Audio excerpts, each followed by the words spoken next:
A warm welcome to all the listeners joining us today on the Daughter-in-Law's Tears podcast. Have you ever thought that the people who push you to the very edge of the abyss are precisely those who carry the title of in-laws, and that the only way to survive is by being 100 times more ruthless than they are? I, too. I was once a naive woman who believed in the sanctity of family ties until the day my mother-in-law sold her $450,000 suburban family home to pay off her youngest son's gambling debts. And then, with absolute audacity, she showed up at my condo with her suitcases, fully intending to turn my blood, sweat, and tears into her next collateral. But she never imagined I would be one step ahead. By the time they arrived, the deed to my condo had already changed hands, and I was sipping a Mai Tai on a pristine beach in Maui, Hawaii, leaving her and her precious golden child son petrified in front of a door that had already had its locks changed. If you are currently trapped in a toxic, unscrupulous family dynamic, listen closely to my story. It all started on a Friday night in Chicago. The atmosphere in the condo I shared with my husband grew incredibly heavy due to an unexpected arrival. I had just gotten home from work, carrying Trader Joe's grocery bags to make dinner. When I walked in, I immediately spotted Jake's designer loafers all scuffed up, tossed carelessly in the entryway. Right next to them were the unmistakable orthopedic house slippers belonging to Barbara, my mother-in-law. The instinct of a woman who had been married for 6 years told me everything I needed to know. Every time mother and son showed up together unannounced, a Category 5 hurricane was brewing. I walked into the living room. Barbara was sinking into the couch, wiping away fake tears with a Kleenex, but her eyes were darting around, calculating the value of the solid mahogany furniture Alex and I had bought at Crate and Barrel earlier that year. Jake, my brother-in-law, was sitting with his feet propped up on the glass coffee table, furiously tapping on his iPhone without the slightest expression of someone who had just caused a catastrophe. "Well, Chloe, you're finally here. Sit down. I have some important news for you," and Alex, my mother-in-law, announced. "Is it urgent, Barbara?" Alex is on a business trip in New York. He doesn't fly back into O'Hare until tomorrow night, I replied. Ugh, it doesn't matter if Alex is here or not, Jake interrupted. Sister-in-law, sit down and listen to Mom. Sooner or later, it's you and my brother who are gonna have to carry the weight in this family anyway. I sat across from them, setting the groceries aside. My heart skipped a beat. Jake's arrogance was nothing new to me. Since the day I married into the family, he had assumed his older brother and sister-in-law were a personal ATM. Payday loans, debts with shady bookies, sports betting, crypto scams, there wasn't a single terrible financial decision he hadn't dipped his toes into. And every single time, Barbara would show up crying, emotionally manipulating my husband into emptying his pockets to clean up his brother's mess. But Barbara's next sentence was an absolute sledgehammer. Here is the situation. Things have been really bad for Jake lately. Some supposed friends scammed him with some crypto investment thing. Some really bad guys showed up at the house looking for him. They threatened to break his legs. I was desperate. I couldn't just sit with my arms crossed and watch them kill my baby boy. So, I called a cash home buyer. I sold the house in Naperville. What are you talking about? I blurted out, absolutely stunned. That house was built on the blood, sweat, and tears of Alex's late father. How much did you sell it for? Did you already sign the closing papers? Why are you acting like that, Chloe? Jake snapped defensively. The house belonged to Mom, it was in her name, and she can sell it if she wants to. No law says she can't. She sold it for $450,000 cash.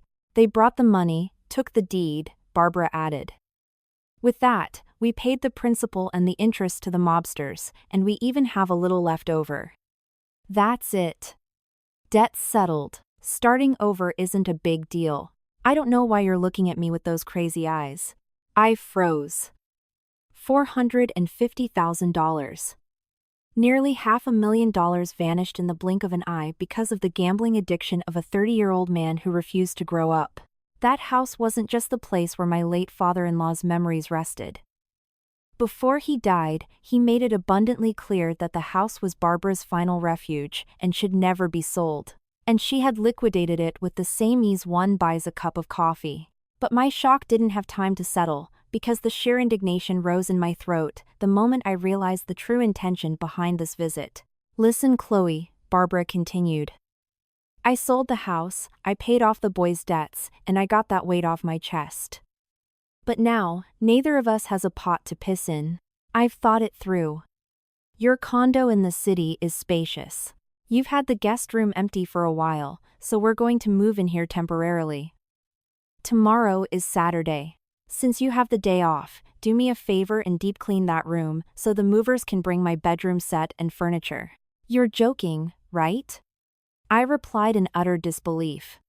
We bought this condo with a heavy mortgage, and we break our backs every month to pay it. The space is just enough for the two of us. And Jake is 30 years old. He's healthy and capable. Why doesn't he look for a cheap apartment to rent and get a job to support himself?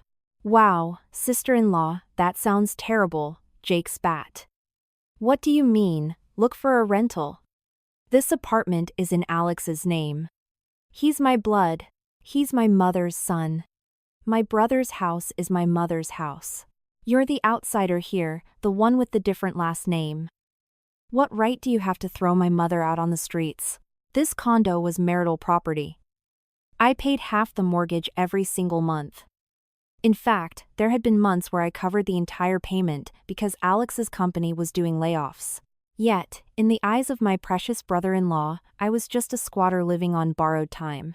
I stared at Barbara, waiting for a single fair word from the woman who gave birth to my husband. But no. She merely sighed, her face adopting that tragic victim expression I was all too used to. Chloe, as a daughter-in-law, you need to have some compassion for your husband's family. Jake just barely escaped with his life. He is very psychologically unstable right now. I'm getting older. Do you really have the heart to let me rot in some dumpy rental? Where, if I get sick in the middle of the night, no one will be. Do you guys have equity in this place? Let us live here. I'll make sure Jake starts a new business. Then, I'll take the deed to your condo, put it up as collateral with some contacts I have, and pull out a business loan so he can get started. When he makes it big, he'll pay off your entire mortgage. It's a win-win. Put my home up as collateral? Are you out of your mind? I yelled. Watch your tone, Barbara exploded.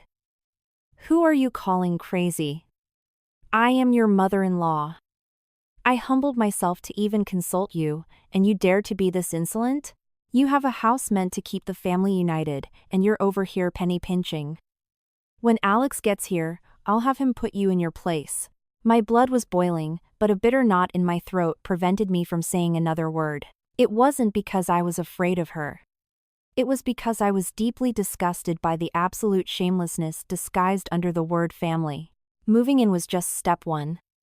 Their true target was the equity, the blood, and the tears we had invested in this condo. They had thrown $450,000 into the garbage, and now they wanted to throw my future into the same bonfire to keep feeding a parasite. Chill out, Chloe, Jake said, standing up and brushing off his jacket. If you don't agree, it's not a big deal.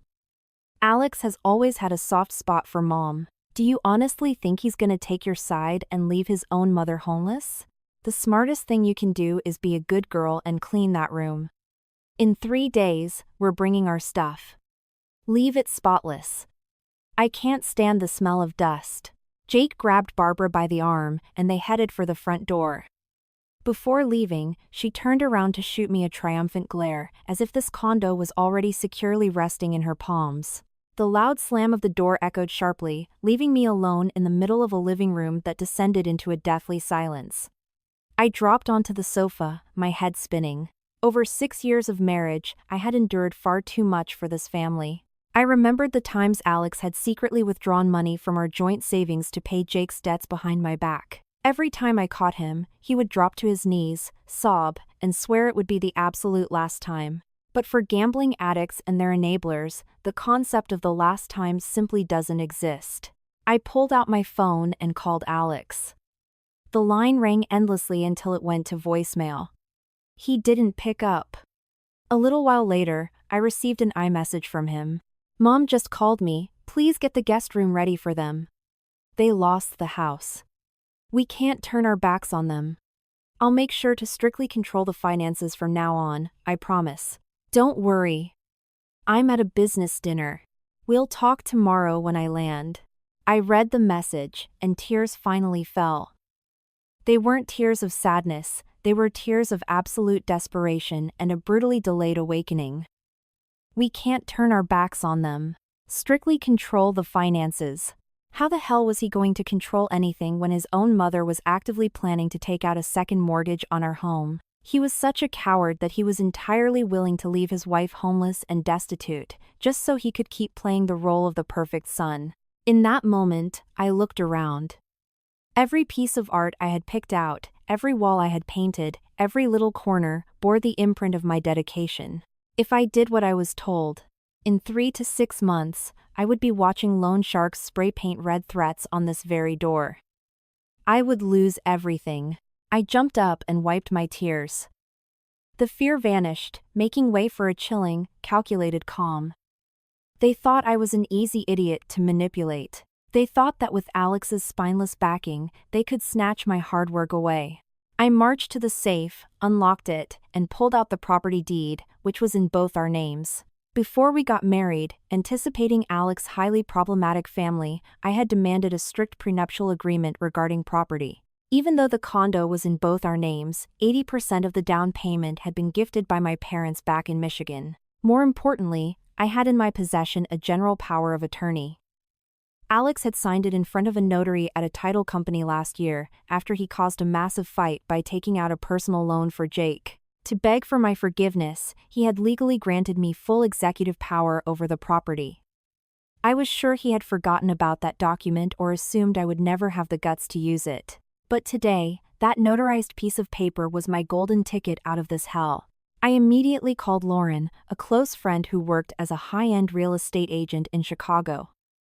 As soon as she picked up, I spoke with absolute clarity. My voice didn't tremble once. Lauren, I need you to find a cash buyer for the condo. The only requirement is that they pay in full, immediately. I am willing to sell for 10% below market value. The closing papers at the title company need to be finalized in exactly 3 days. There was a second of dead silence on the other end of the line. Lauren was in shock, but hearing the icy tone of my voice, she grasped the gravity of the situation. We hung up. I looked around my living room once more, and a bitter smile crept onto my lips. You want my house? Perfect. Let's see who you'll be living with in 3 days when you show up with your suitcases. A ruthless, flawless plan began to form in my mind. I wasn't just going to sell the condo, I was going to teach them a lesson that would make them tremble for the rest of their lives every time they heard my name. I started packing my most valuable possessions. I put them in a large suitcase and prepared for a bloodless coup, but one severe enough to shatter all their delusions. I didn't sleep a wink that night. The condo was large, but the silence was so profound I could hear the ticking of the wall clock. The glow of the Chicago streetlights filtered through the blinds, illuminating the walls I had wallpapered myself, the custom-built shelves I had ordered for my books and plants. 6 years of my youth, 6 years of saving every penny, depriving myself of luxuries, never daring to buy a designer dress, just to make sure the bank was paid. And it was all about to be turned into casino chips for my worthless brother-in-law on a whim from my mother-in-law. I pulled the power of attorney from its folder. Seeing my husband's familiar handwriting didn't evoke pity, only biting irony. Last year, when I caught him stealing our savings, I threatened a vicious divorce. He threw himself on the floor, weeping, and voluntarily went to the attorney's office to draft this POA, giving me absolute authority over the real estate as a guarantee. He swore on his life that if he ever meddled in his brother's problems again, he would walk away with empty hands. Men's promises blow away in the wind, but what is written in black and white with an official state notary seal is recognized by the laws of the United States. The next morning, I had barely closed my eyes when my phone started ringing. It was Barbara. I took a deep breath, fixed my messy hair, and answered. I knew that from this moment on, I had to put on the greatest acting performance of my life. Chloe, are you up yet, or are you still glued to the sheets? Today is Saturday. If you're home, start cleaning that room and leave it immaculate. Remember, there's that massive oak wardrobe in there. Call 1-800-GOTJUNK to take it away, or sell it for scrap to make space. Tomorrow I'm bringing my $2,500 bed. Jake is used to sleeping on a Tempur-Pedic memory foam mattress. If he sleeps on something hard, his back hurts and he can't handle it. Barbara's shrill voice blasted through the speaker without an ounce of shame, exactly like a queen giving orders to her maid. Every word was a knife slicing through the last threads of my patience. The oak wardrobe she wanted me to toss in the trash was a wedding gift from my parents. Made of solid wood, worth a small fortune. Oh, and while you're at it, run down to Nordstrom and buy us some new sheet sets.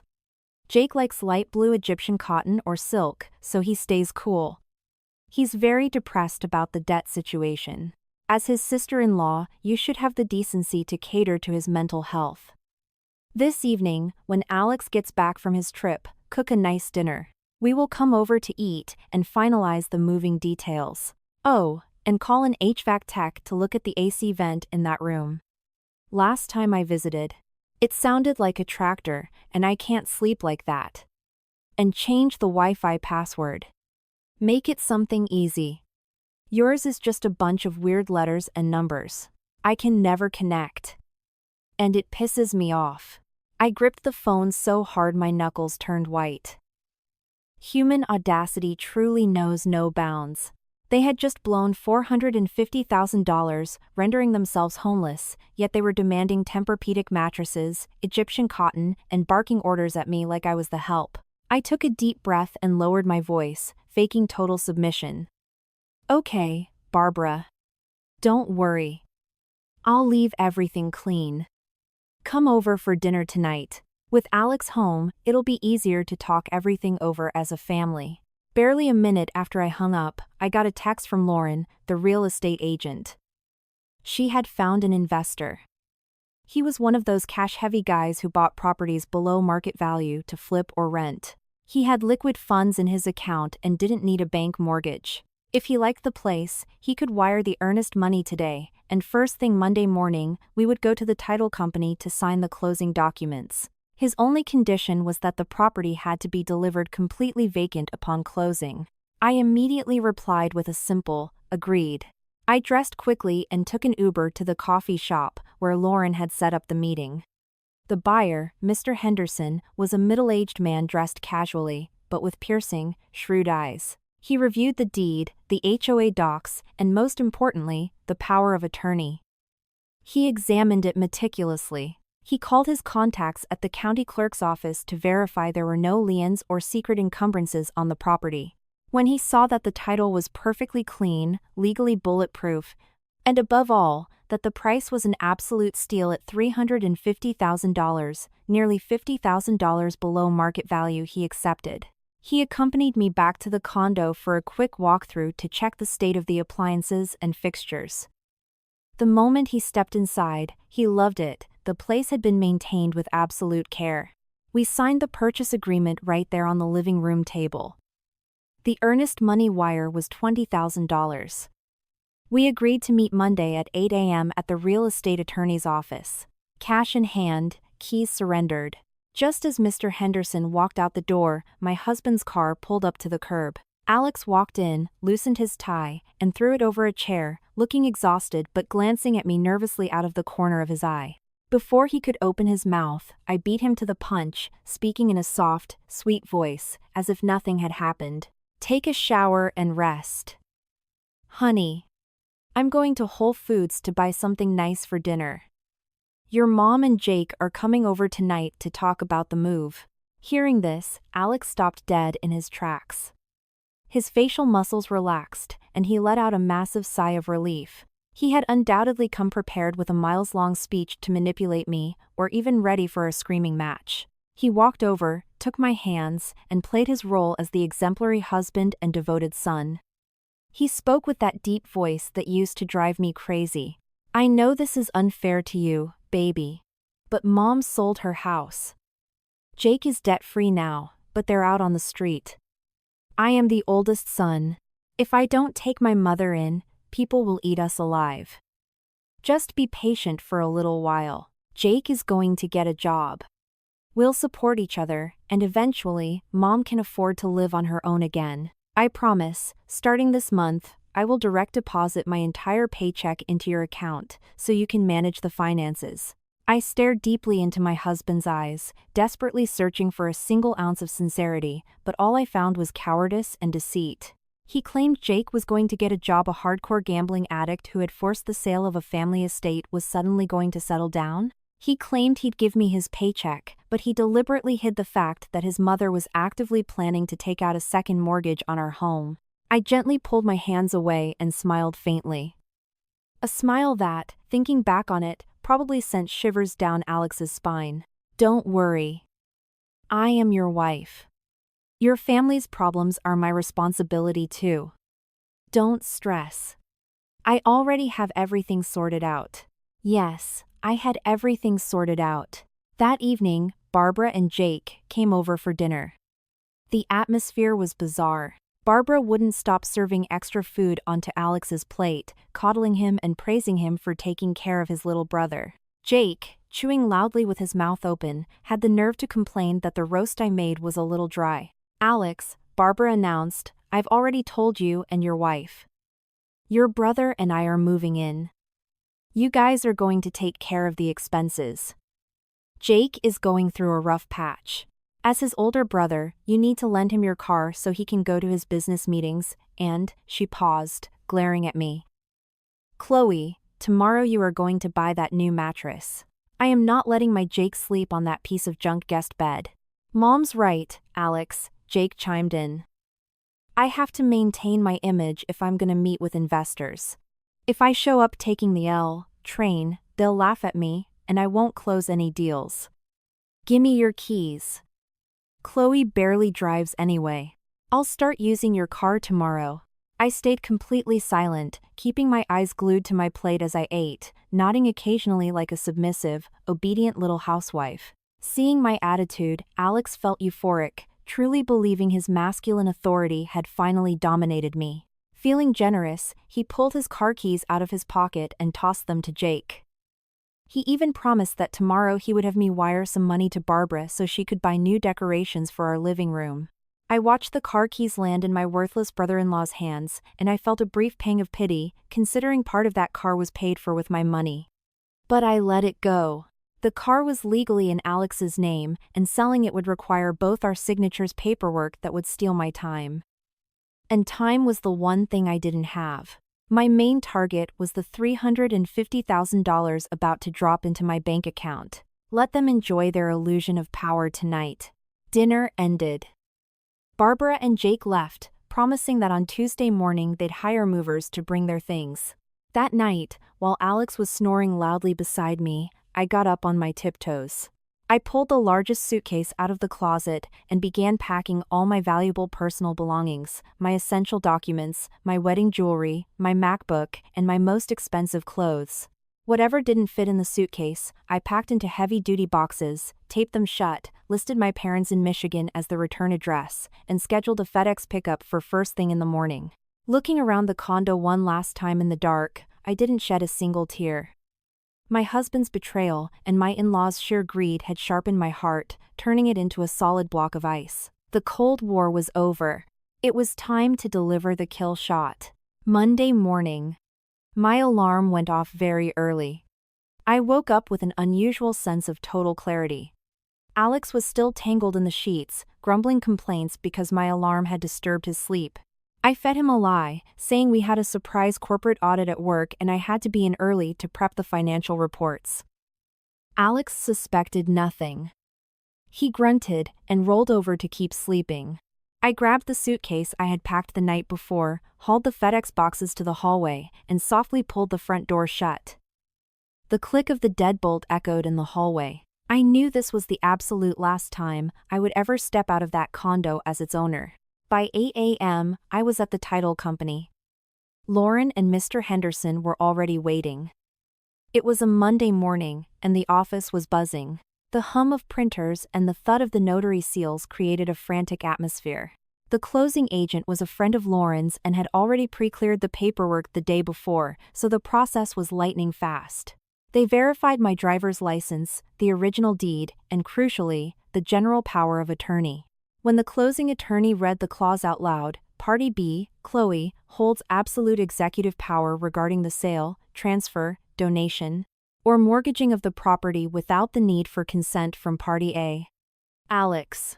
Furthermore, Party B retains the full right to receive any and all funds derived from said transaction. My heart was beating 1,000 miles a minute. This was the lethal mistake Alex had made when he tried to appease my rage a year ago. He thought it was just a piece of paper to shut his nagging wife up. He never imagined it would be the sword I'd use to sever the rotting ties to his toxic family once and for all. Just as I was picking up the pen to sign the final line, my phone started vibrating violently. The screen flashed Jake's name. I frowned, tempted to decline the call. But then I decided to answer. I needed to know what they were up to ensure nothing would ruin these crucial final minutes. Sister-in-law, what are you doing? Hey. Alex gave me the car, but the gas tank is practically on empty, and the check engine light is on. Zelle me $600 right now, so I can take it to Jiffy Lube and fill the tank. I have a meeting with a massive investor today. If I show up in a dirty, sputtering car, they'll laugh at me. Come on, hurry up, send it, I gotta go. A cold smile spread across my face. A deadbeat who had just flushed $450,000 down the toilet 2 days ago was cruising around in his older brother's car, demanding cash from his sister-in-law. Barking orders at me. I looked at the closing contracts, waiting for my signature. I took a deep breath and replied in the sweetest voice imaginable, Jake. I'm in the middle of a big meeting. Take the car to the mechanic, and when they're done, have them print an invoice. Text me a picture of it, and I'll pay them directly over the phone. I'm literally briefing my boss right now. I can't open my banking app. God. You are so annoying. He groaned. It's just $600. Just send it to me, and if there's leftover change, I'll keep it. We're family, and you're counting every penny. No wonder Alex is sick of you. Hurry up, I don't have all day. Jake hung up abruptly. I set the phone face down on the mahogany table, my icy smile widening. I wasn't going to send him a single cent. I wanted to see where the hell my worthless brother-in-law was going to pull the money to pay the mechanic later today. I leaned forward and signed the warranty deeds with firm, decisive strokes. My signature was bold, without a hint of a tremor. Once finished, I slid the papers across to Mr. Henderson. He signed as well. A few moments later, the notification bell from my banking app chimed. I unlocked the screen and saw a beautiful, long string of numbers. $330,000 had just hit my account. Accounting for the $20,000 earnest money, already in escrow. As per our agreement, because I sold it at a heavy discount, I received the payment in full, immediately, and handed over the keys, the deed, and all the furniture left inside. The title company would handle filing the transfer with the county clerk. I handed the heavy ring of keys to Mr. Henderson, shook his hand firmly, and walked out of the office. The crisp Chicago morning wind brushed against my face. I filled my lungs with pure freedom. In that exact moment, I had nearly $350,000 in liquid assets to my name. It was the money I rightfully deserved from my parents' 80% down payment, and the rest was simply emotional damage compensation for enduring that god-awful family for 6 years. I sat on a park bench, opened my banking app, and immediately fractured the funds.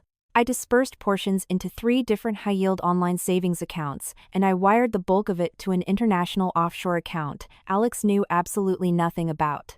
I knew that selling an asset acquired during marriage could technically be disputed in civil court, but once the cash was hidden offshore, I held all the cards. If Alex wanted to sue me, it would take years in litigation. And where on earth was he going to get the money for high-powered divorce attorneys when he had a homeless mother and a parasitic brother bleeding him dry? Sitting in the back of an Uber heading to O'Hare Airport, I went into my phone settings and blocked both Jake's and Barbara's numbers. But right before hitting block, a voice memo from Barbara came through. I played it. Chloe, I just talked to Jake. Tomorrow, when the movers get there, and the handymen come to assemble my bed, I'm gonna have them knock down that drywall partition separating the living room from the kitchen. It needs an open concept. That wall blocks the energy. The feng shui in that condo is a disaster, which is why money isn't flowing to us. I've already decided. Don't worry about the mess. Just make sure you stay home tomorrow so you can pay the contractors when they're done. You guys make good money. Don't be stingy with your mother. I burst into genuine, hysterical laughter right there in the Uber, so loud the driver gave me a concerned look in the rearview mirror. She wanted to knock down the walls of my home? She wanted to fix the feng shui? What a damn shame that condo now belonged to a cutthroat real estate flipper with a team of very intimidating eviction contractors on his payroll. I pictured tomorrow's scene in my head. Barbara arriving, empowered, ready to sledgehammer walls, weighed down by her luggage, only to come face to face with the new owner holding a legally binding contract. It was going to be an Oscar-worthy comedy. It was just a shame I wouldn't have front row tickets to watch it. At O'Hare, I printed my boarding pass for a direct flight to Maui. I had rented a secluded, oceanfront villa for an entire month. No crying, no jealous scenes, no screaming matches. The most ruthless vengeance against parasites is to abruptly cut off their food supply. While waiting in the VIP lounge, I opened my text thread with Alex and typed a single message. I'm going away for a while to rest. Don't look for me. Oh, your mom and Jake wanted a spacious house? I already took care of it. I wish the three of you a lifetime of happiness together. I hit send. I pulled the SIM card out of my iPhone, snapped it in half, and dropped it into a trash can. I popped in a new, prepaid SIM card I had bought earlier, slid my designer sunglasses over my eyes, and walked toward the boarding gate. The sky outside the terminal was radiant. From this moment forward, I wouldn't shed a single tear for people who didn't deserve it.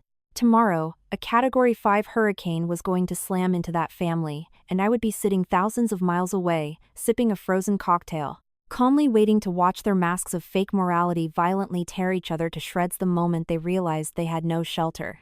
The tropical breeze tangled in my hair as I landed at Kahului Airport in Maui. The Hawaiian sun was blazing, and the air tasted like ocean salt. I took a deep breath, feeling a 1,000-pound boulder lift off the chest it had been crushing for 6 years. The villa I rented was tucked behind a grove of palm trees, boasting a private infinity pool and direct views of the Pacific Ocean. No passive-aggressive remarks from my mother-in-law, no mooching from my brother-in-law, and no suffocating presence of my cowardly husband, who always used me as a human meat shield. For the first time in my adult life, I was living entirely for myself. I stretched out on a hammock and took a long sip of ice-cold coconut water. Time passed slowly, peacefully, but I knew that over 4,000 miles away, a tornado was about to rip through the lives of the people who thought they were so incredibly clever. Tuesday morning, the day Barbara and Jake had designated for their grand move-in. A former neighbor of mine from the Chicago building was keeping me updated via text. Everything was unfolding in real time, like a reality TV show, streaming straight to my phone. And just as I had predicted, the spectacle was magnificent. According to my contact, around 9 a.m., a massive moving truck double-parked on the street. Barbara stepped out, wearing her floral silk blouse, a look of pure smug satisfaction on her face, barking orders like a duchess. Right behind her was Jake, whistling, radiating unearned superiority. 3 movers hopped out of the truck, hauling the $2,500 mattress, cheap particle board dressers, and giant trash bags full of clothes. Barbara marched to the building's front door, got buzzed in by a neighbor, rode the elevator up, and confidently pressed the doorbell to my condo. Once. Twice. 3 times. Nobody answered. She began to complain loudly, pounding her fists against the heavy door. "Chloe, where the hell are you? I told you to stay home and open the door for the movers. Where did this useless girl go?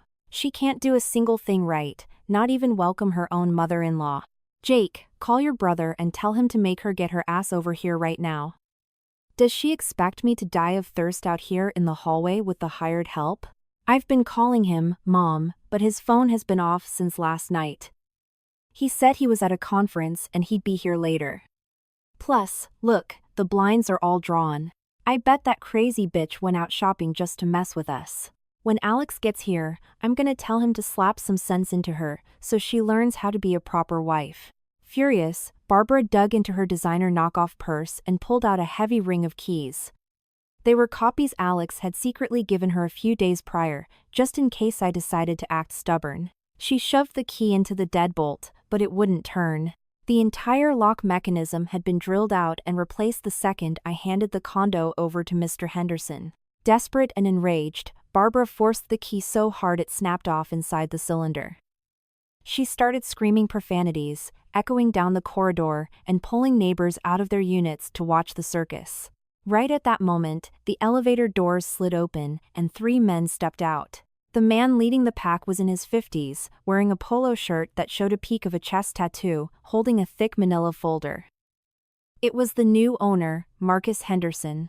Flanking him were 2 massive, muscular contractors with faces that clearly said they did not play games. Mr. Henderson frowned deeply at the mountain of cheap furniture blocking his front door.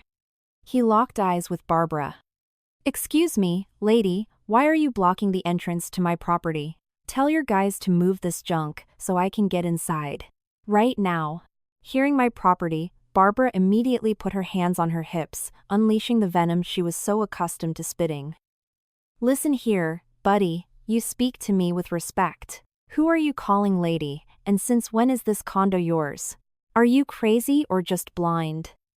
This is my son Alex's apartment. I am his mother. I am moving in today. Who the hell do you think you are giving me orders? Back away from my door." Jake jumped in, puffing out his chest. "Yeah, and who are you guys supposed to be? You look like a bunch of thugs. Get out of the way, the movers need to bring my stuff in. If you scratch my mom's $2,000 mattress, you don't even have the cash to pay for it." Before Jake even finished his sentence, one of Mr. Henderson's massive contractors lunged forward, grabbed Jake by the collar of his designer shirt, lifted him clean off the floor like a rag doll, stared dead into his eyes, and let out a low, terrifying growl. Jake went ghost white, shaking violently, entirely unable to form a word. Mr. Henderson calmly raised a hand to call off his guy. With absolute composure, he opened the manila folder and shoved the legal documents directly into Barbara's face. "Your son's apartment? Open your eyes and read the name on these warranty deeds. Look at the date. There is your precious daughter-in-law's signature, clear as day. I paid $350,000 in cash for this unit yesterday morning. The paperwork has already been filed with Cook County. This property belongs to me now. You have exactly 3 minutes to get this trash out of my sight, or I'm gonna have my boys toss it all down the elevator shaft." Barbara's eyes bulged out of their sockets. She snatched the paper with trembling hands. Chloe's signature was right there. The cash amount, the title company's stamp, the notary seal, everything 100% legal and transparent. Her vision blurred, her knees buckled, and she stumbled backward into the hallway wall. No, it can't be. Chloe sold the house. She actually sold the house without asking. Alex! He held the deed. We've been scammed. They forged these papers. Give my son back his house. Jake, who had managed to wriggle away from the contractor, snatched the paperwork from his mother. He read it, and his eyes practically popped out of his skull. His voice cracked. "Mom. There's a general power of attorney attached. From Alex. He gave my sister-in-law full executive rights over the property last year. It has the official state seal. She really sold it, Mom." Hearing those words, Barbara felt as if she had been struck by lightning. She collapsed onto the hallway carpet. She buried her face in her hands and began to wail. She started her typical dramatic, theatrical crying, but this time, it wasn't a performance to extort money, it was the guttural scream of authentic, soul-crushing despair. "Oh, my God. My daughter-in-law scammed me. She teamed up with strangers to steal my son's house. My $450,000 is gone. And now she steals the roof from over our heads. That venomous bitch. What am I gonna do now? Alex, my baby boy, come see how your whore of a wife let thieves into our home." Ignoring her shrieks entirely, Mr. Henderson ordered his guys to unlock the door. The two muscle-bound contractors grabbed Barbara's trash bags full of clothes and kicked them down the emergency stairwell without saying a word. The three hired movers, seeing the legal disaster and the physical threat, demanded their hourly rate from Jake, and when he didn't pay, they sprinted back to the elevator, abandoning mother and son on the landing amidst a sea of scattered belongings. At that exact moment, Alex came sprinting up the stairwell, out of breath. He froze, turning completely pale as he took in the chaotic scene. "Alex! You're finally here!" Jake screamed. "Look what your psycho wife did. She sold the apartment behind our backs to the damn mafia and ran off with the cash. She left Mom and me homeless and humiliated. What kind of pathetic husband are you to let your wife play you like this?" "My boy!" Rosa sobbed from the floor. "I lost my house and she sold yours. Demand they give the apartment back, call the cops. Have her thrown in prison for theft." Alex stood paralyzed, staring at Mr. Henderson and then down at the power of attorney copy lying on the floor, bearing his own signature. In that devastating moment, the memory of his stupid, groveling mistake from a year ago must have hit him like a freight train. He approached Mr. Henderson, stammering, trying to explain marital asset laws and how she couldn't sell it without his physical presence. Mr. Henderson let out a booming, ironic laugh and slapped the documents. "It's entirely legal, buddy. Ink, paper, and notary stamps. Your wife sold it. I bought it. If you have a problem, take it up with a family court judge or find your wife. But right now, this is my private property. So do yourself a favor, scoop up your crying mother, grab your deadbeat brother, and get this garbage out of my hallway. I have demolition crews arriving in 20 minutes, and if my guys get annoyed, I'm not responsible for what happens to your jaw." Seeing Mr. Henderson's unbothered, ironclad confidence, Alex knew there was absolutely nothing he could do. He swallowed hard, turned around, and grabbed his mother who was still wailing on the floor by the arm. Together, alongside the utterly useless Jake, they pathetically began gathering their scattered belongings, hauling what they could down to Alex's car, abandoning whatever didn't fit on the Chicago sidewalk. The heavy front door slammed shut, locking out all their ambitions, greed, and entitlement. The curtain had fallen on their grand plan, but their true nightmare had only just begun. I locked my phone screen, feeling a profound, cellular level of relief, and took a slow sip of my sweet Mai Tai. Life is incredibly fair. You reap exactly what you sow. Enjoy the harvest, dearest family. Nighttime on the Hawaiian coast was bizarrely peaceful. The waves crashed against the sand, and the trade winds fluttered the white curtains of my villa. I was nursing a glass of crisp white wine, listening to soft jazz, when my phone suddenly started vibrating. Unknown number. I knew exactly who it was.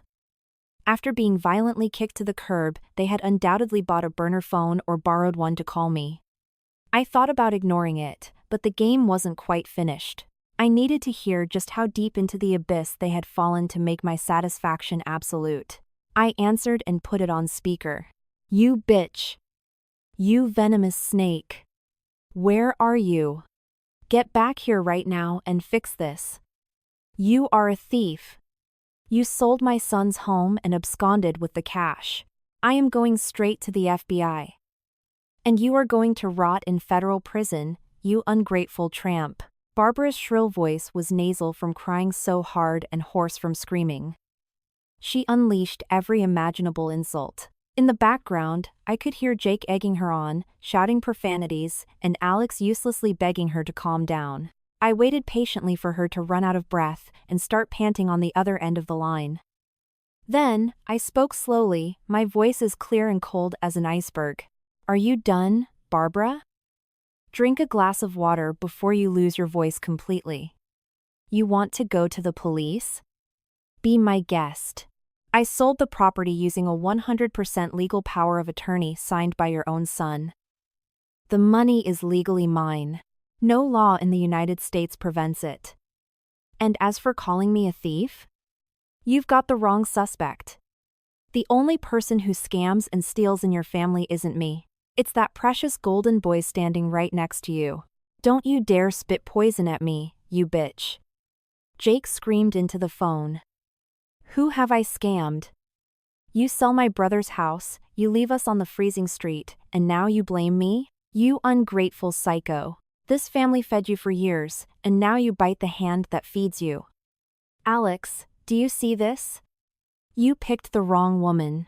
I laughed, a sharp, mocking sound. A family that fed me? I spent 6 years working day and night, begging my own parents for loans just to plug the massive financial sinkholes this family created to keep a worthless gambling addict afloat. And you actually believe you were my saviors? Jake, you talk a big game. Answer me this. The $450,000 from your mother's house was meant to pay off your debts, right? Who exactly did you pay?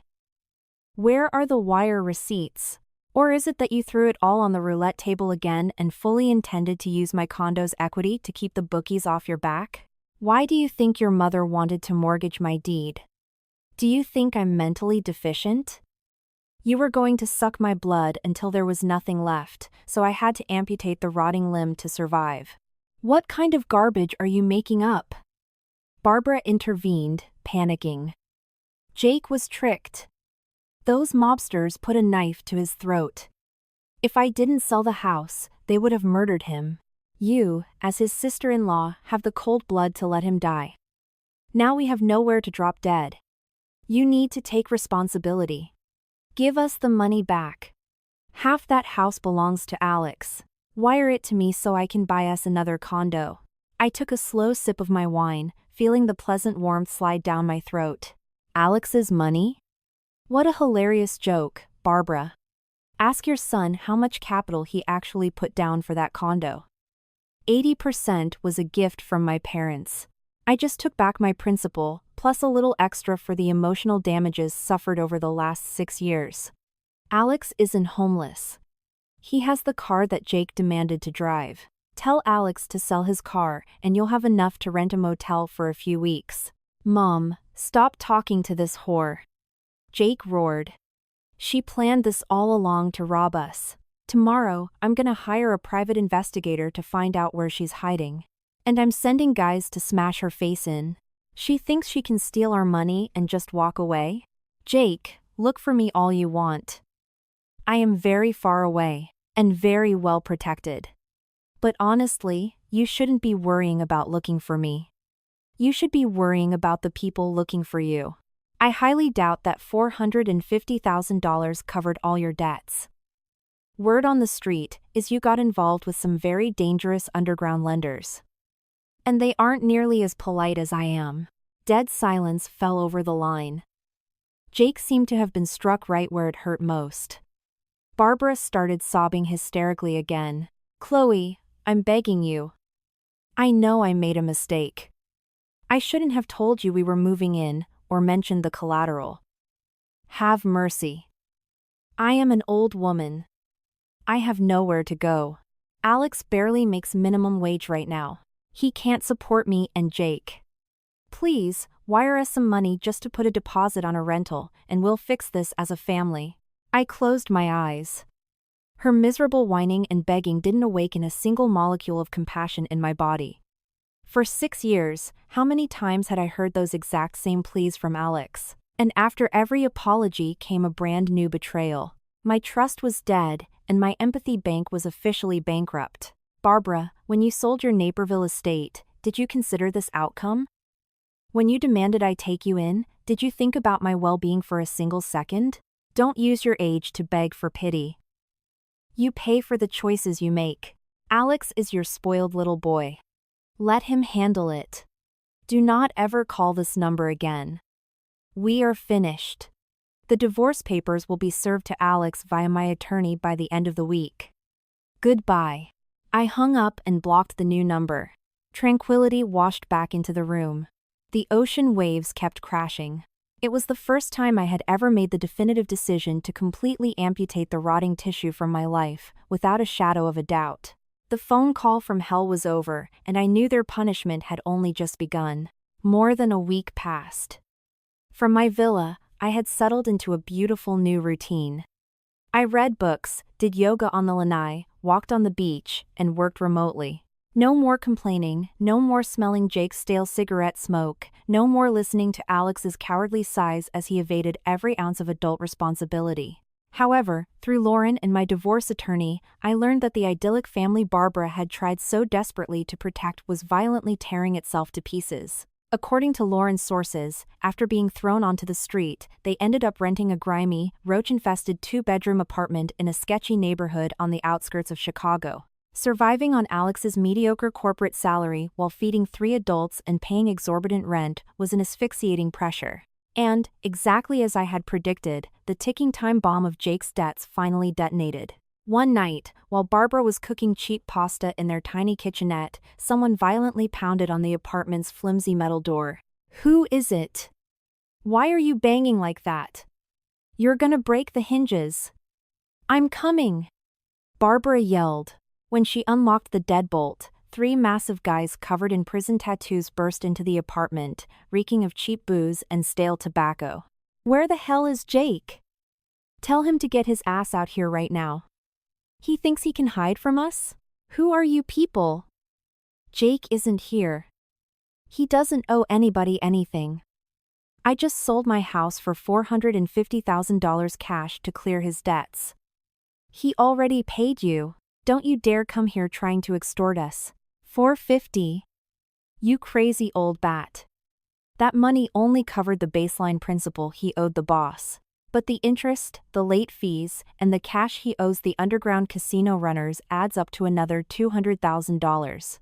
He swore to us you guys were gonna sell a condo downtown to pay the rest. And now we find out the little bird flew the coop. Give me the money right now, or I'm tearing this whole apartment down to the studs." Barbara felt the cheap linoleum floor vanish beneath her feet. She collapsed against the kitchen counter. Another $200,000? How was that even mathematically possible? Jake had sworn on his life that selling the family home would clear the slate, zero out the accounts, and give him a fresh start. Right at that moment, Jake walked through the front door, returning from a convenience store run. Seeing the enforcers standing in his living room, he turned sheet white and immediately tried to bolt down the hallway. One of the men lunged, caught him by the back of the neck, and slammed him face first onto the floor right in front of his mother. "Let me go! I wasn't running!" Jake squealed. Barbara, drenched in tears, threw herself toward him. "Jake! Damn you to hell! You lied to me. You told me selling the house would fix everything. Where the hell does this $200,000 come from? You are going to put me in an early grave." Jake, far from showing an ounce of remorse, shoved his mother off of him and screamed, "Shut up, Mom. You don't know anything."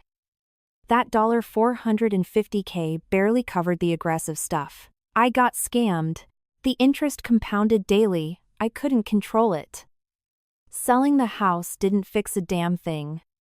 You should have tried harder to manipulate Chloe into signing over her deed. But you're completely useless. And Alex is a spineless loser who let that bitch sell the condo and run away. Why are you blaming me? You all make me sick. Right then and there, the mask of the perfect, misunderstood son fell to the floor, revealing Jake's true nature, a parasitic, narcissistic sociopath. He didn't care that his mother was sleeping in a roach-infested slum. He solely blamed everyone else for not letting him drain their blood until they died. "What are you saying? You're blaming me?" Barbara shrieked, delivering a brutal slap across Jake's face. "Because of you, I lost my home. I lost my daughter-in-law. And your brother is working himself to death. You are an animal." But Jake fought back. He shoved his elderly mother with so much force she went flying backward, crashing hard onto the floor.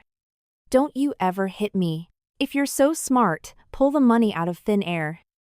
Stop playing the saint. I'm gonna go find Alex at work and force him to sell his car to pay my debt. If he doesn't pay it, they're gonna kill us all." Jake scrambled to his feet and sprinted out the door, dodging the enforcers. The mobsters, realizing they weren't going to extract a single dollar from this pathetic scene, spat on the floor, issued a few death threats, and walked out, leaving Barbara crying in a crumpled heap on the floor amidst the ruins of her own delusions. The true nightmare had finally collapsed on top of them. Everything was playing out exactly according to the script they had written with their own greed and stupidity. I was simply the one who raised the curtain. While I sipped a matcha tea on my plush sofa, my lawyer relayed the rest of the fallout.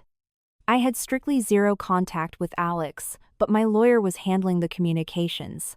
The divorce papers had been legally served to him, neatly packaged alongside the bank statements showing the legal transfer of funds out of our joint accounts. Cold, hard, and utterly transparent. Alex's ultimate psychological collapse wasn't caused by my escape, but by the very people he had sacrificed me to protect. The night the loan sharks broke in, Alex came home late from working mandatory overtime. He wasn't greeted by a hot dinner, but by a dented front door, smashed furniture, his mother weeping hysterically on the floor, and Jake frantically tearing through Alex's coat pockets, trying to steal his car keys.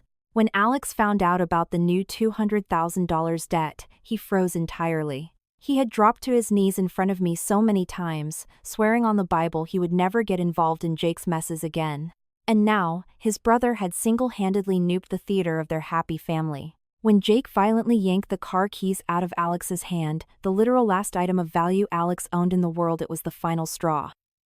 Alex lunged. He tackled his brother, ripped the keys back, and delivered a sickening punch straight to Jake's jaw. For the very first time in his life, the cowardly older brother used physical violence against the golden child. They brawled in the middle of the cramped apartment, smashing lamps and drywall. Barbara screamed until her vocal cords bled, but it was useless. In the end, Alex physically threw Jake out into the hallway, locked the deadbolt, and formally disowned him. But his grand awakening was about 6 years too late. Alex called me through my attorney's office. His voice was raspy, exhausted, and bleeding with regret. "Chloe, please forgive me. I was so wrong. You were right about everything. Jake is a parasite, and Mom was completely blind. I lost the absolute love of my life because of this toxic family. Please, I am begging you, withdraw the divorce papers. Give me one more chance." I threw Jake out. I swore him off. "From this day forward, I will only live for you." His pathetic words didn't move my heart, they only made me laugh. Cornered men are experts at swearing grand oaths, but cowardice is written into their DNA. He only kicked his brother out in a fit of rage to protect his car. Not to protect me. "You're sorry?" I replied through the conference line.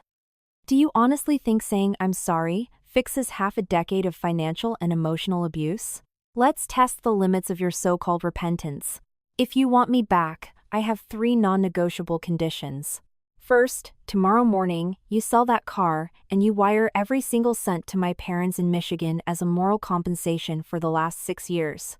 Second, you go to a lawyer and sign a legally binding document renouncing any future inheritance and permanently severing all financial ties to your mother and Jake. Third, you walk into the Chicago Police Department and personally file felony charges against Jake for document forgery and grand larceny regarding the loan sharks, so he goes to prison for a very long time. They were incredibly cruel conditions. I had zero intention of getting back together with him. I merely wanted to expose the fraudulent limits of his promises. The silence on the line was deafening. I was asking him to sell his masculine pride, completely abandon his mother to the wolves, and throw his brother behind bars. "Chloe, you can't ask me to do that. I need the car to commute to the office. And Jake. He's still my blood brother. How is my mom going to survive if I put him in prison? You are being too cruel." I smiled with pure disdain. "Cruel? I learned this cruelty from watching you. Do you see it now, Alex? The second I touch your actual interests, you still choose them over me. You never had the spine to protect me from their toxicity. So stop talking about starting over. Have your lawyer review the settlement. I'll see you in court." I hung up. You cannot save a marriage when the glass has already shattered. Nobody can hurt you unless you hand them the permission slip. And I had permanently revoked his. Almost a month passed, and I concluded my Hawaiian vacation. I flew back to Chicago for the final divorce hearing. I returned completely renewed, tanned, sporting a chic new haircut, wearing an impeccably tailored designer suit, projecting the aura of a woman who was the absolute master of her own universe.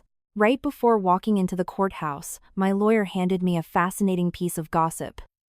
The Chicago Police Department had arrested Jake. He was officially charged with wire fraud, grand larceny, and aggravated battery after getting into a brutal bar fight at a dive joint. He had finally hit rock bottom. I decided to take a detour to the precinct, not to visit them, but to witness the absolute destruction of the people who had tried to bury me. Walking into the bleak waiting room, I immediately heard the wailing. Barbara was slouched in a plastic chair, her hair matted, wearing wrinkled, stained clothes. Sitting beside her was Alex, with dark, sunken bags under his eyes, a week-old beard, and a completely vacant stare. They didn't recognize me at first, not until the sharp clicking of my Louboutin heels stopped directly in front of them. They looked me up and down in sheer disbelief. I was no longer the pale, stressed, submissive daughter-in-law. I was a radiant, wealthy woman, commanding absolute authority. Alex stood up, stammering my name, but my icy glare froze the words in his throat. Barbara, however, was a different story. The second she processed my designer clothes, her deeply ingrained manipulator instincts activated. She lunged forward, grabbing the lapels of my silk blazer. "Chloe! You came back. Oh, my daughter, please help your brother. They arrested Jake. They say he defrauded people out of hundreds of thousands of dollars. They're going to throw him in state prison. You sold the house, you have cash, pay his bail. Get my baby out of there, I am begging you on my knees. If he goes to prison, my heart will stop." I stared down at the bony, unwashed hands staining my lapel. It physically repulsed me. She had lost literally everything, yet she still possessed the shameless audacity to open her mouth and demand cash from the woman she had actively plotted to leave homeless. I gently, but firmly swatted her hands away and took a step back. "Barbara, you're confusing me with someone who cares. I am no longer your daughter-in-law, and my bank account is not a slush fund to clean up the felonies of a gambling addict. If you want to bail him out, go ask your rich country club friends, the ones you used to brag to me about. How do you have the face to say that?" She screeched. "He is your brother-in-law. You ran off with this family's money to live like a Hollywood star. And you're just going to stand there with your arms crossed? You are a heartless witch." I burst into genuine, ringing laughter right there in the middle of the police station, drawing the stares of passing detectives. "A heartless witch? You're absolutely right. Because if it weren't for my survival instincts, you and your parasitic son would have cannibalized me months ago. You sold your own home for $450K to save him, and he immediately racked up another $200K in mob debt. And now you want me to pay his bail? Do you think dollars grow on trees?" Alex, his voice weak and pathetic, finally intervened. "Chloe, please. Don't pour salt in my mother's wounds. If you don't want to help, just leave. But don't be so vicious to her." The man was still desperately clinging to his role as the moral hero. "Vicious? Me, Alex? The 6 years I endured your family treating me like a stray dog who was calculating my suffering then? Keep playing your little family tragedy. Tomorrow at the courthouse, make sure you bring a pen to sign the divorce decree. Stop wasting my time." Just then, the heavy interrogation room doors swung open. 2 uniformed officers escorted Jake out in handcuffs, looking absolutely terrified. Seeing his mother, he shrieked, "Mom! Get me out of here! Alex, help me! Mom, make Alex sell his car. Take out a payday loan. Get me out. Oh, Jake, my baby, I don't have a single penny left." Barbara wailed, trying uselessly to hug him through the officers. Alex just stood there, staring helplessly as they dragged his brother away to lockup. I turned on my heel and walked out the glass doors into the bright city sunlight. There was no tearful reunion, no forgiveness. Only the bitter, metallic taste of shattered greed and perfectly executed karma. The divorce was rapid. Alex couldn't afford an attorney to fight for the offshore accounts. The judge slammed the gavel, and I was officially a free woman. I didn't feel like I had won the Super Bowl, it just felt like someone had finally unclipped a 100-pound ball and chain from my ankle. But the tragedy of Barbara's family wasn't over. Jake proved to be far more demonic than I could have ever imagined. Former neighbors from their slum apartment relayed the epilogue to my friend Lauren.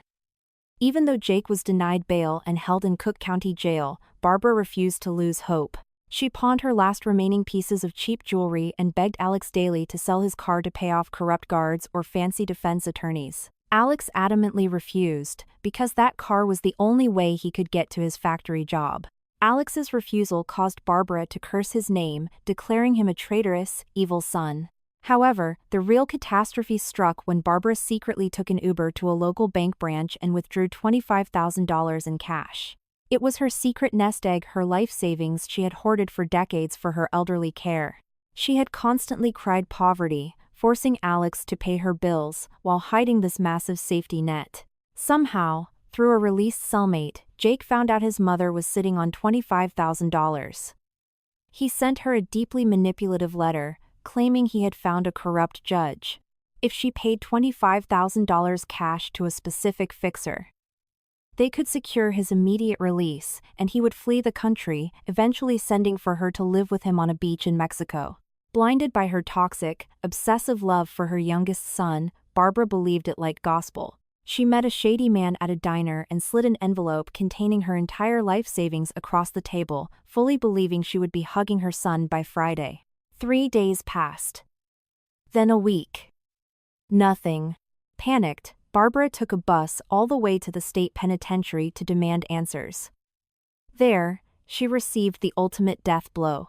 The corrections officer looked at her with pity and informed her that Jake had no pending bail hearings. Worse, the district attorney had just tacked on new charges for running a wire fraud scam from the inside. The victim of that scam was her. The $25,000 hadn't gone to a corrupt judge. Jake had transferred it straight to the prison gangs to pay off his massive gambling debts behind bars, ensuring he wouldn't get shanked in the yard. Barbara collapsed right there in the prison visitor center. She woke up in a depressing public hospital, surrounded by stark white walls and a terrifying silence. Alex never came to visit her. He had undoubtedly discovered the truth about her secret bank account and his brother's ultimate betrayal. The woman who had tried to leave her daughter-in-law homeless, who sold her own estate, and who disowned her eldest son to save her youngest, had been completely financially eviscerated by her precious golden child. The old saying, "Raise ravens and they will pluck out your eyes," had materialized perfectly. I, meanwhile, continued thriving. I was drinking my black coffee on a sunny patio in downtown Chicago, watching the city move. I was free. My money was aggressively invested, I got promoted to senior director at my firm, and I possessed an enviable mental clarity. But the past always tries to throw one last punch. One evening, walking out of a major corporate meeting to my car in a parking garage, a frail, trembling figure stepped in front of my headlights. It was Barbara. In a matter of months, she had aged 20 years. Her hair was stark white and thinning, her face gaunt, her eyes hollow and dark. She was wearing a threadbare, oversized winter coat. Anyone else would have felt profound pity, but my reservoir for compassion was bone dry. I rolled down my window. "What do you want, Barbara?" "We have absolutely no ties. The divorce is finalized. Step aside, I need to go home." She limped over, clutching the window frame with shaking, arthritic hands. "Chloe, please. I know I was wrong. I was blind. I was so cruel to you, my child.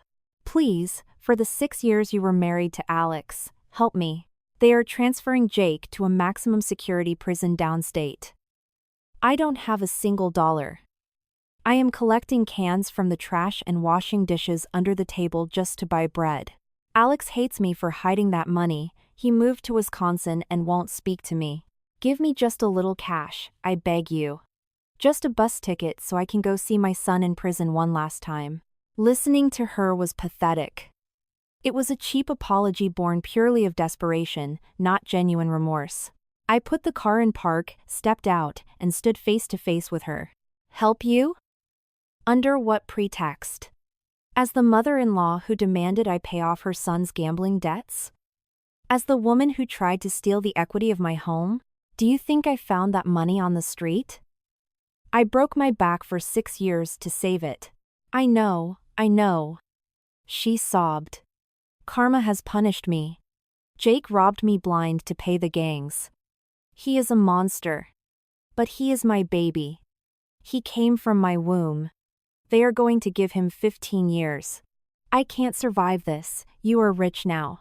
Just give me $50. I am living in an unbearable hell. Barbara dropped to her knees on the filthy concrete of the parking garage, clasping her hands together in prayer, tears carving rivers through the dirt on her wrinkled face. Seeing her like that didn't bring me joy, but it unlocked a valve, releasing every ounce of repressed rage I still carried. I grabbed her chin and forced her to look me dead in the eyes. You call Jake a monster? Who raised that monster?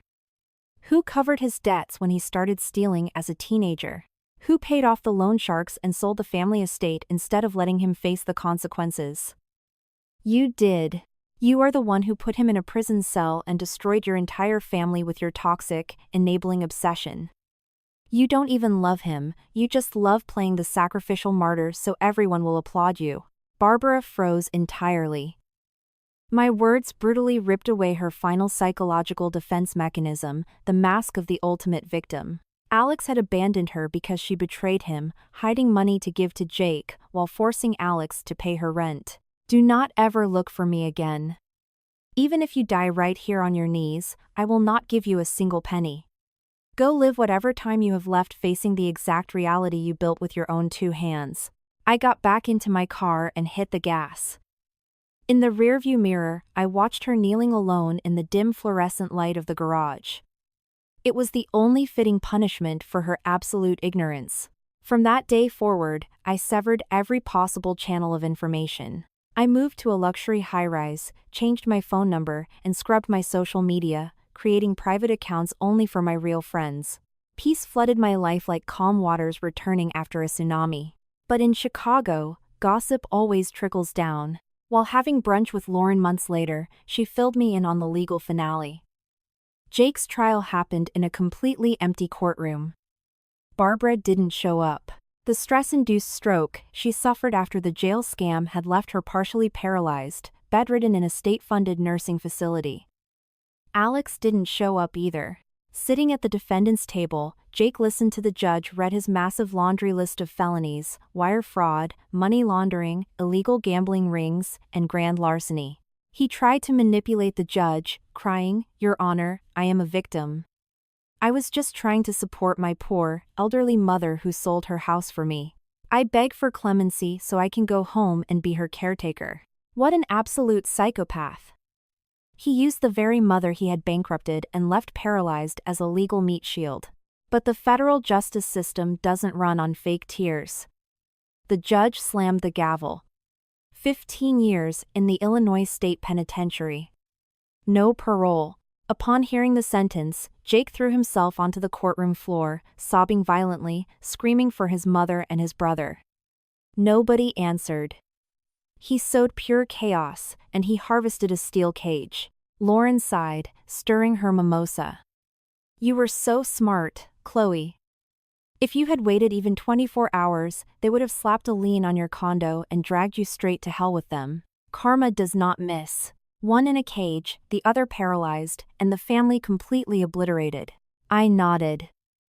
My total indifference wasn't because my heart was made of stone, it was because my debt to them was paid in full. Jake was paying with his youth behind bars. Barbara was paying with an old age full of misery, paralysis, and deafening solitude. Alex, due to his cowardice, lost a wife who would have given him the world, and ended up fleeing the state, deeply ashamed of his own bloodline. Each one received their exact sentence. I simply exited the theater before it burned to the ground. 2 years later. Time heals, but it also leaves scars that teach you invaluable lessons. I used a portion of the condo's cash out to buy a gorgeous, modern loft and opened a boutique chain of floral design shops across Chicago. My life was vibrant, busy, and absolutely free. One day, an anonymous padded envelope arrived at my flagship store. Inside was a battered notebook and a letter written in a shaky, erratic hand. It was from Barbara. She wasn't begging for money, and she wasn't hurling insults. It was a 4-page confession. She described her miserable existence over the past 2 years. Half paralyzed, entirely dependent on overwhelmed state social workers, surviving strictly on charity meals. Chloe, I am writing this with failing eyesight and a trembling hand. I am not looking for your forgiveness. I just want to die in peace. I was wrong. I destroyed Alex's life, I put Jake in a cell, and I almost ruined yours. It took me 2 years trapped in this hospital bed to realize the true cost of my own arrogance. I used a mother's blind love as a convenient excuse for my utter failure in raising men. The battered notebook contained a meticulous ledger of every single debt Jake had ever owed, including the exact dates and amounts of the money Alex had stolen from our joint savings to secretly funnel to her. She had written it all down just in case Jake ever tried to double-cross her on the numbers. I am sending this to you in case it brings you any closure. As for Alex, he came to see me in secret last week. He is completely broken. He just stood by the window, crying silently. He left a $50 bill on the nightstand and walked out without having the courage to speak to me. I folded the letter. It didn't soften my heart, but it did close the final loop. I called my lawyer and instructed him to mail the ledger to Alex's last known address in Wisconsin, forcing him to face his demons in black and white. I also anonymously donated a small, structured sum to the state nursing home to ensure Barbara received slightly better than basic palliative care until she passed away. I didn't do it out of forgiveness, I did it to liberate myself. I left her to deal with her own karma, while simultaneously proving to the universe that although I had to become ruthless to survive, I never let them strip away my basic humanity. On a brilliantly sunny Sunday morning, inside my flagship floral shop which smelled of imported hydrangeas and fresh-cut roses, I was celebrating my 2-year business anniversary. I named the shop The Haven, honoring the peace I had built from the ashes of my past. It had been 4 years since I walked out of that apartment with a suitcase, shedding the skin of a submissive wife. I had morphed into an independent, formidable, and deeply happy woman. I caught my reflection in the glass storefront, a woman devoid of stress lines, holding total executive control over her finances, her joy, and most importantly, her boundaries. That afternoon, Lauren stopped by bringing iced lattes. Happy anniversary, boss lady. The shop is packed.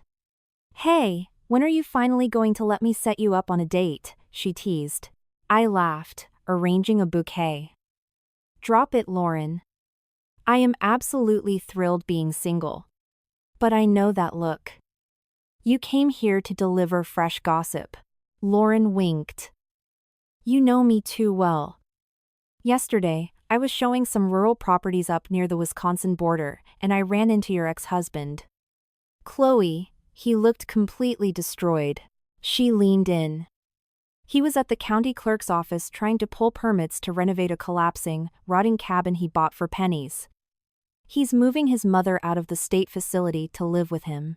She's fully wheelchair-bound and developing severe dementia. He's working third shift at a stamping plant, acting as her full-time nurse during the day, and sending whatever nickels he has left to Jake's commissary in prison. He has aged 20 years. I honestly barely recognized him. I listened without a shred of pity, nor a spike of joy.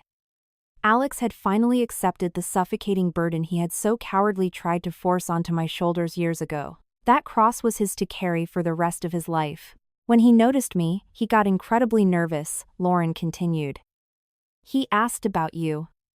I told him you were the CEO of your own company, rich, gorgeous, and thriving. He just dropped his head and whispered, I'm glad. I was completely blind, and I lost the best thing that ever happened to me. Honestly, it was a little sad to see, but knowing what they tried to do to you? They deserve every second of it. I smiled softly and trimmed the thorns off a long-stemmed rose. Deserve it or not, everyone has to carry their own cross, Lauren. They chose their path. I took a different one. It was agonizing at first, but it led me straight into the light. As evening fell and I locked the doors to the shop, I looked out the massive bay windows at the bustling Chicago streets. The warm amber streetlights illuminated the pavement. The vivid memories of Barbara's hysterical screaming, Jake's handcuffs, and Alex's pathetic tears were now nothing more than ghosts I had successfully exorcised. Karma doesn't randomly fall from the sky, it is meticulously constructed by our own selfish decisions and actions. They taught me the most brutal, valuable lesson of my entire life. Weaponized kindness is a trap. If you bend over too far, people will happily use your spine as a doormat. I protected my life. I used my $350,000 as a titanium shield to prevent them from dragging me down into the mud. And if society wants to label me cold or ruthless, I don't care. High-road moral lessons do not pay your mortgage, and they certainly do not save you from a hit put out by the mafia. Every single woman must possess her own money and absolute financial independence, purely so she retains the power to say no. Money isn't everything, but it is your armor. It is your emergency exit ticket straight out of hell. My story ends here. It isn't a Disney fairy tale, it is raw, unfiltered reality. I genuinely hope that if any of you listeners are currently trapped in a similar nightmare, you manage to pull strength from the depths of your soul and put yourself first. You are entirely worthy of a peaceful, happy life, and true happiness only arrives when you learn to take absolute refuge in your own power. Thank you all for listening to me today. Please leave your own experiences in the comments below. We are never truly alone. Find the courage to drop the toxic dead weight so you can finally be reborn. A massive hug from Chicago. Rest well, and I will see you all in the next story.